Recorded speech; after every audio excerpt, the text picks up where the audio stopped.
Olá, muito bom dia para você. Começando mais uma edição do programa Resenha neste sábado de setembro. Olha, suprir as necessidades da geração atual sem comprometer a capacidade de atender às necessidades das futuras gerações.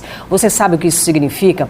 Desenvolvimento sustentável. É um conceito moderno, mas que não deve ser confundido com crescimento econômico, pois não implica apenas na geração de riquezas, envolve fatores sociais e ambientais também. E qual que é a realidade aqui do Maranhão? Vamos descobrir hoje num bate-papo com a presidente da Comissão de Desenvolvimento Sustentável da OAB, Isabela Pirce, que também é fundadora da rede Ágora. Queria chamar um VT que eu fiz lá na região dos Lençóis, na região de Atins, que é um ecossistema extremamente frágil e que tem aí assumido uma dimensão muito grande do ponto de vista da discussão, da regulamentação e da delimitação desse parque, né? Vamos ver? O caminho até Atins vai nos revelando belezas que enchem os olhos. Aos poucos, vamos nos sentindo parte do lugar. Nos desconectamos do barulho da cidade para perceber o que a natureza nos traz de presente. Mesmo para quem já faz essa viagem todos os dias, a paisagem tem suas surpresas. Às vezes a natureza muda, né? Os bancos de areia. Hoje está aqui, amanhã está... Aí muda a rotina. De vez em quando. Como é que faz para driblar isso aí? Aí como a gente está diário, aí a gente conhece. Hoje está desse lado, amanhã está do outro. É lindo isso aqui. Não tem...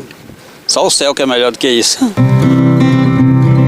Em terra firme, parece que estamos mesmo em um cantinho do paraíso. É Atins, um vilarejo de pescadores do município de Barreirinhas, na foz do Rio Preguiças, indo ao encontro do Oceano Atlântico. A vila é rodeada de praias, dunas e lagoas de águas cristalinas que se formam durante o período chuvoso. É considerado uma das portas de entrada do Parque Nacional dos Lençóis Maranhenses. Lugar de gente simples que teve que se adaptar ao turismo que chega de todo canto do mundo.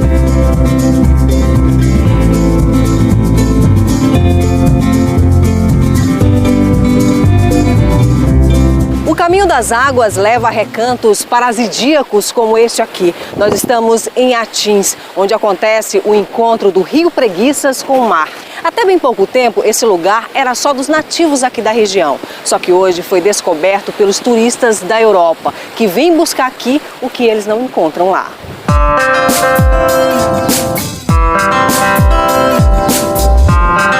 O turista que chega de vários lugares do Brasil e da Europa gosta de experimentar o jeito de viver dessa gente daqui. Sem pressa, no ritmo da natureza. O paulista Tiago veio conhecer Atins e aqui ficou. Hoje o educador físico vive de dar aulas de kitesurf para os visitantes. Saudades da terra da garoa? Acho que não. Cheguei há 6 anos atrás para criar um passeio de stand-up pelos igarapés, manguezais aqui. E me apaixonei pelo kite, me apaixonei pelo local, comecei a velejar diariamente, hoje eu dou aula e aqui estou. Todo mundo que chega se apaixona. Quando eu cheguei nem energia tinha só o gerador, essas barracas aqui da praia nenhuma tinha. E em 6 anos, olha a mudança que deu, tá sempre chegando mais gente para ficar, europeus, de todo lugar do Brasil e Atins está crescendo cada vez mais. É que a ponta de Atins reúne vento e mar adequados para a prática do esporte.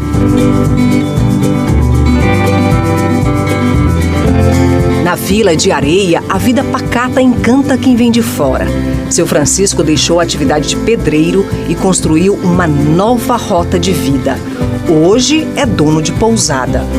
Cheguei aqui, aí depois com 18 anos fui trabalhar, trabalhei 4 anos e lá eu peguei uma experiênciazinha de pedreiro, né? Eu digo, meu Deus, me deu jeito de trabalhar aqui dentro de pedreiro. 3 anos que eu pesquei no mar, não dava. Aí eu continuei fazendo as casinhas de barro, de adobo, aquele pedreirozinho, sabe? Sim. Devagar mesmo, que era assim. E fui levando a vida. Depois arrumei família. Aí depois, com 32 anos, fui trabalhar numa pousada. A primeira aqui do Atins de 2000. Trabalhei 12 anos e 3 meses. O turismo vem mudando as relações sociais e o modo de vida nos Lençóis. As comunidades que vivem dentro do Parque Nacional dos Lençóis Maranhenses também tiveram que se adaptar para receber o turista. Algumas, como o Mangue Seco, já contam com energia graças à instalação de placas solares. A luz trouxe cidadania para os filhos das dunas. A gente comprava óleo diesel, colocava. Eu comprava óleo diesel para meu gerador. Isso há 2 anos atrás que eu tive gerador, mas o resto era só mesmo a luzinha, a lanterninha pra gente, a pilha pra gente ir ali onde queria ir no banheiro, assim. Era escuridão mesmo, meus irmãos, nós não tinha nada. No dia que a energia chegou na minha casa, no dia do movimento aí, tinha muita gente aqui. Eu lhe digo, eu não sabia se eu estava pisando no chão, de tanta emoção que eu estava. Eu fiquei com tanta emoção que eu chorei.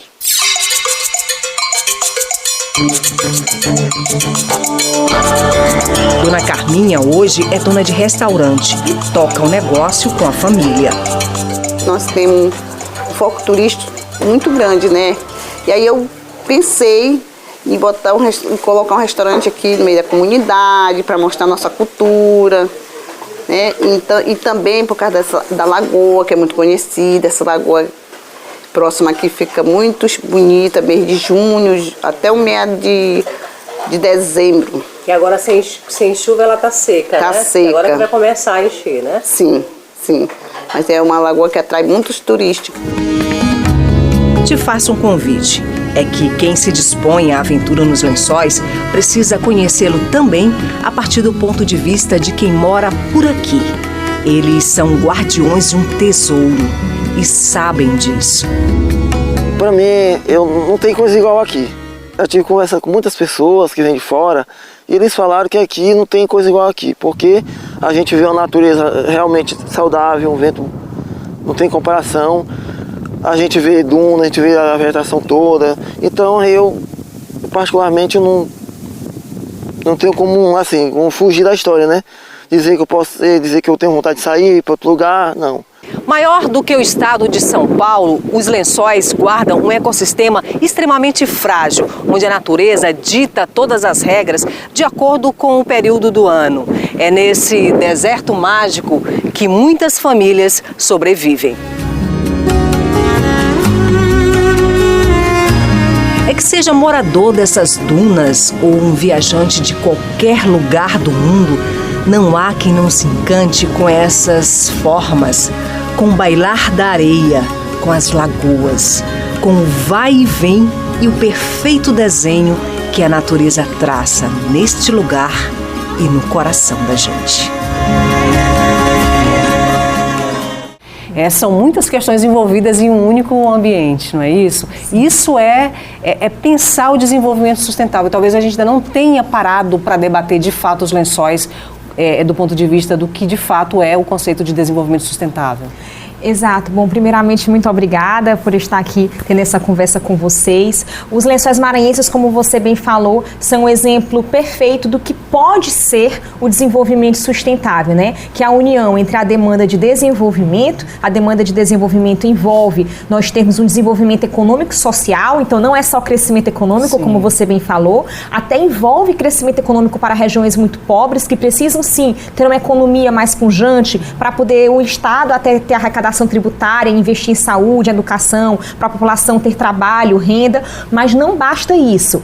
Tem que ter, tem que ter justiça social, tem que esse crescimento econômico ser equitativo, não pode beneficiar só 1% da população. Então, se ele beneficia só 1% da população, a gente nem poderia chamar de desenvolvimento, é apenas crescimento, sim, econômico e não é desenvolvimento, né? Então, de um lado, a gente tem essa demanda de desenvolvimento e do outro lado da balança, a gente poderia colocar assim, temos a demanda de proteção ambiental. Foram essas duas demandas, né, que nas últimas décadas fizeram nascer o conceito de desenvolvimento sustentável, porque a demanda de desenvolvimento ela é urgente hoje, ela é atender às necessidades da presente geração, sim, e a gente precisa que esse desenvolvimento proteja o ambiente para que as gerações futuras tenham também um planeta, tenham também uma forma de atender às suas próprias necessidades. E aí, quando a gente olha para os Lençóis Maranhenses, que é uma área sensível, é um parque nacional, Nacional, como a gente chama, uma unidade de conservação, é um exemplo perfeito de como é que a gente vai promover desenvolvimento de uma forma a mais sustentável possível. Então tem que ser através, claro, de um turismo extremamente controlado, de um turismo extremamente assentado em bases sustentáveis. Quando você falou, por exemplo, que hoje parece não ser muito sustentável, o que é que eu verifico? Qual seria, por exemplo, a minha principal crítica? Não apenas para os Lençóis Maranhenses, mas outras unidades de conservação no Brasil que também tem turismo. É que muitas vezes não estão integrando a população local. A população não há uma local, inclusão social. Exato. A população local, ela fica à margem desse processo. Então, constrói-se, por exemplo, muitos resorts, uma infraestrutura turística, mas a população local acaba não se beneficiando, acaba não sendo a principal beneficiada disso. Então, para a gente ter um turismo realmente sustentável, é necessário que essa população local esteja incluída, seja a principal beneficiada, que ela esteja incluída, por exemplo, na geração dos postos de trabalho, ou ela mesma sendo empreendedora, que seja feito um planejamento urbano dos municípios que estão ali em volta, para que a população local tenha voz de pensar em como é que a cidade, o município vai ser estruturado para que ela atenda também aos turistas e não somente quem vem de fora. E aí a gente observou que esse morador que já está lá muito antes da criação do parque, né, e que muitos deles herdaram essas terras, né, de outras gerações,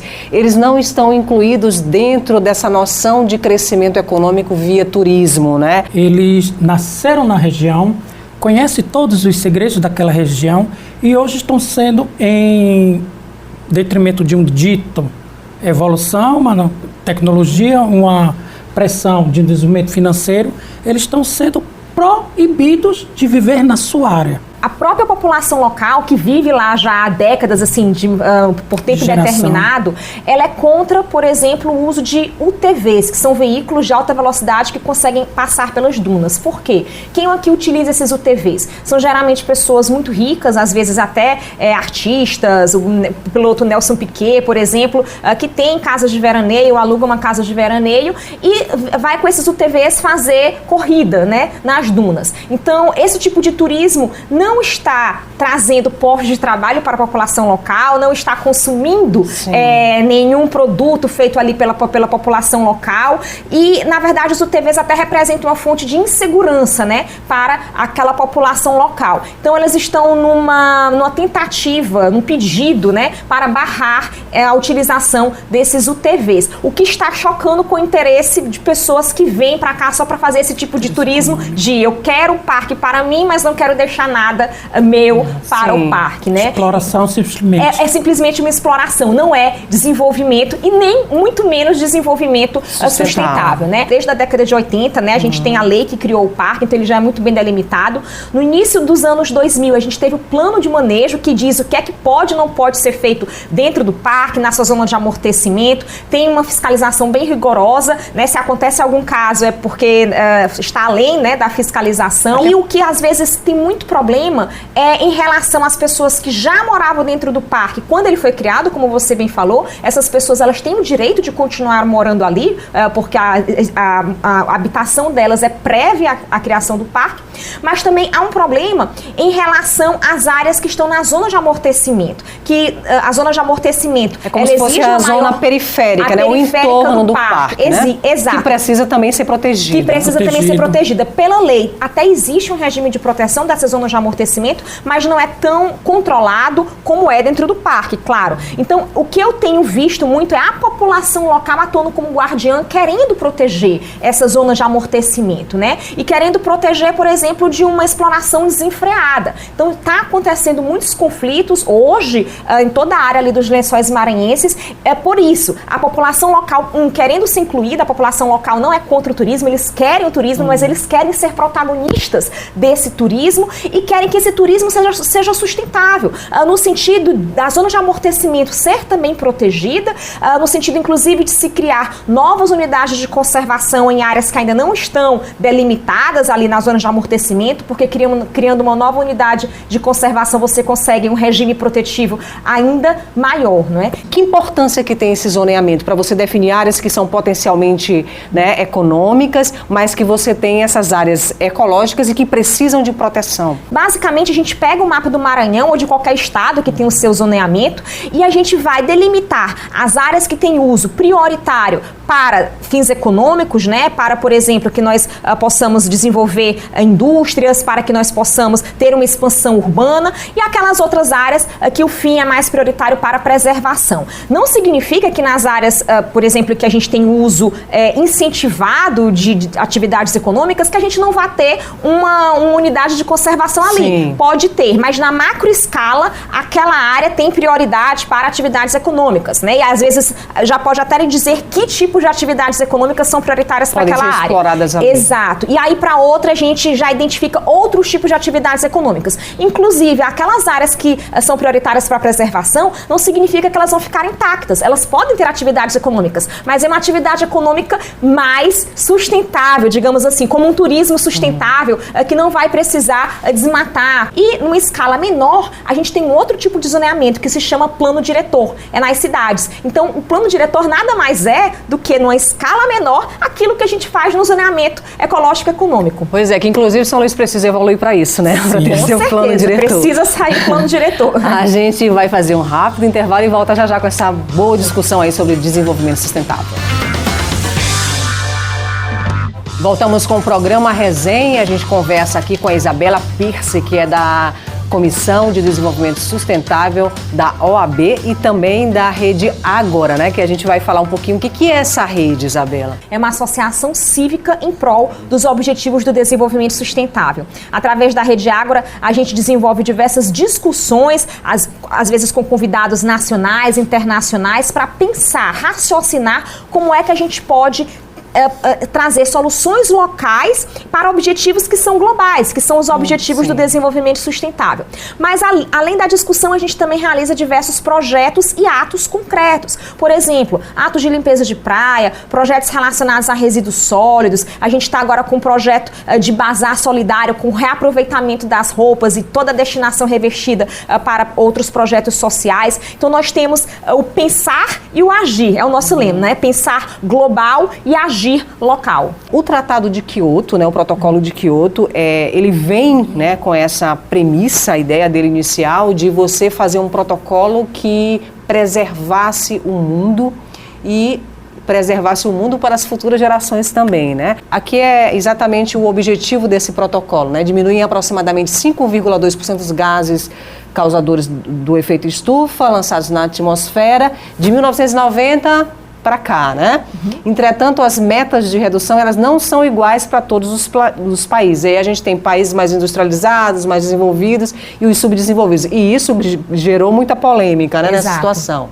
Então, essas cotas podem variar de 5,2% até 8%. Então, assinaram um protocolo aí alguns países como o Brasil, é claro, Argentina, Peru, Tanzânia, Austrália e outros países da União Europeia, mas não assinaram um protocolo Estados Unidos, Croácia, Cazaquistão, até o Vaticano, Andorra e aí outros mais também. E chamar a atenção para a gente dos Estados Unidos, né?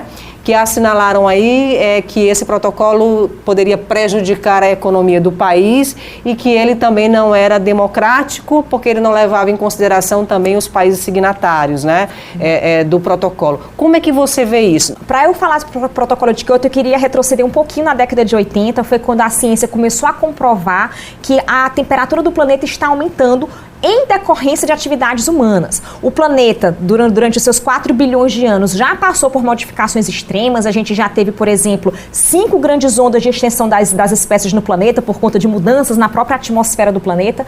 Mas a atual mudança está sendo provocada pelos seres humanos. Isso são fatos cientificamente comprovados. É bom dizer isso porque muita gente diz que aquecimento global é invenção da China, né? Não é. É o 97,7% de todas as pesquisas científicas no mundo, e são milhares delas, que sobre mudança climática afirmam que ela está sendo provocada pelo ser humano. Desde a Revolução Industrial, quando nós começamos a emitir muitos gases do efeito estufa, com a queima de combustíveis fósseis e outras atividades, tá? Então, na década de 80, isso começou a ser cientificamente comprovado, e aí no ano de 92, na conferência Eco 92, aquela que aconteceu no Rio de Janeiro, nós tivemos a assinatura por praticamente todos os países da conferência de uma convenção quadro, né? Uma convenção geral geral, que é a Convenção das Nações Unidas sobre Mudança Climática. Basicamente, essa convenção diz que aqueles signatários têm a intenção de fazer um protocolo, e o protocolo é um tratado mais específico, que vai trazer as regras do jogo. Então, todo mundo, praticamente, assinou essa convenção. Só que essas regras ferem interesses econômicos. Exato. Né? E aí, do ano de 92 até o ano de 97, os países foram negociando. E no ano de 97 foi assinado o Protocolo de Quioto. O Protocolo de Quioto traz duas listas de países. Uma lista de países desenvolvidos e uma de países em desenvolvimento. O Brasil, por exemplo, se encontra na lista de países em desenvolvimento. E aí, na lista, os países desenvolvidos tiveram obrigações de reduzir suas metas, e às vezes obrigações bem pesadas. Pra gente ali, 5 ou 8% pode parecer pouco, mas isso significa uma grande mudança na sua economia. E os países em desenvolvimento, incluindo aqueles emergentes, como Brasil, China, África do Sul, não tiveram essa obrigação de reduzir. Até tinha a obrigação genérica de atuar contra a mudança climática, mas não tinha nenhuma meta concreta. Então, por isso os Estados Unidos disseram: por que eu vou reduzir as minhas emissões se a China, que na época já era uma grande poluidora, já era a segunda economia do mundo, não vai ter essa obrigação concreta de reduzir as suas emissões? Por isso não foi assinado. E aí o Protocolo de Quioto, ele entrou em vigor, ele até em alguns aspectos teve sucesso, trouxe instrumentos muito importantes como o mercado de carbono e outros instrumentos. Alguns países, principalmente da União Europeia, foram bem-sucedidos no atingimento das metas, mas de uma forma geral, a gente pode dizer que ele, entre aspas, fracassou. Por quê? Porque desde que ele foi adotado, a temperatura do planeta só tem subido. Ele foi adotado justamente para a gente conter a mudança climática, mas ela só tem piorado a cada ano. E hoje nós estamos com 1 grau Celsius de temperatura mais quente do que era antes da Revolução Industrial. E 1 grau Celsius mais quente é muita coisa, afeta muito. No ano de 2015, o Protocolo de Quioto foi substituído por outro tratado internacional, justamente porque ele não estava com a sua metodologia funcionando. Que outro tratado foi esse? O Acordo de Paris. E qual foi a diferença, então, da metodologia do Protocolo de Quioto para o Acordo de Paris? O Acordo de Paris não fez 2 listas de países como está aqui. O Acordo de Paris basicamente disse: cada país vai dizer o quanto pode reduzir as suas emissões. E vai ter país, inclusive, que por ser muito pobre, não vai nem reduzir a emissão agora. Vai ter uma meta de aumentar as emissões até determinado ano, por exemplo, porque o país ainda precisa industrializar, ainda precisa desenvolver a infraestrutura, etc. Mas a partir desse ano, o país se compromete a cair as suas emissões. E a gente já vai ver o efeito disso ainda. Exato. Então, o Acordo de Paris hoje é o que está na mesa. Eu considero um acordo muito mais bem desenvolvido, bem redigido, porém é um acordo que precisa muito de cooperação entre os países, porque os países podem simplesmente dizer: a minha meta vai ser pouco ousada, vai ser uma meta fraquinha. O que é que leva um país a se autocolocar uma meta ousada? Se ele olha que o vizinho dele, que também tem uma mesma condição tecnológica, econômica, está também colocando uma meta ousada. E aí o Trump, ex-presidente dos Estados Unidos, quis sair do Protocolo de Quioto, o Biden voltou, e aí já deu uma resposta mais positiva ao mundo, no sentido de que os Estados Unidos vão permanecer, no Acordo de Paris agora. O que está perdendo é a humanidade, o que perdemos somos nós. Nós estamos destruindo a nossa casa. Então, a grande esperança é que a gente consiga sentar e, de fato, tomar ações concretas, a partir de mim, a partir da minha casa. Meu universo é meu quintal, já dizia Guimarães Rosa. Então, a partir do meu quintal é que eu vou ter esse mundo. Então, o desenvolvimento sustentável, eu diria também que ele é um conceito que traz 2 pilares de justiça. A justiça dentro da presente geração, que significa a gente ter um desenvolvimento socioeconômico equitativo, que beneficia a todos, e uma justiça com as futuras gerações, para que a gente deixe uma casa para as futuras gerações e elas tenham uma vida melhor do que a nossa. Muito obrigada, Isabela, pela tua participação. Obrigada, Denilton. Um ótimo final de semana. A gente volta no próximo sábado, encontro marcado às 9 horas da manhã aqui na TV Difusora.